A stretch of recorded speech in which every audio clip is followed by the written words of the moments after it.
কত বড় বিপদের থেকে যে কালকে আল্লাহ পাক রব্বুল আলামিন আমাকে বাঁচাইলো। আল্লাহর তাআলার কাছে লাখো লাখো শুকরিয়া।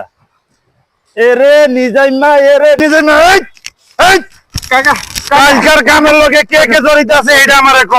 আরে কাকা কালকে মাছ ধরছে হেগুনে আপনার হুশ করে কাকা, আমি তো ধরি না। আর কি দোষ কাকা? তাইলে তুই জানোস কেমনে? আরে কাকা কালকের ঘটনার সাথে আমি জড়িত নাই কাকা। কালকে তো আপনাকে হুশ করে মাছ ধরছে হৃদয়, রাসিলা, সোলেমান না কাকা। আমি এর মধ্যে নাই কাকা, আমি নাই। এরে যুবক, তুই তো ধরা খেয়ে গেছস। কিয়া কাকা?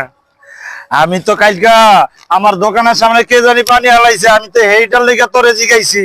আমার তো মাজার আড্ডিটা ভাঙ্গা গেছিল, আল্লাহ আমার নিজের হাতে ধরে বাঁচাইছে। কেচ্চা খোঁজ দে গিয়া বাইরে গেছে সাপ।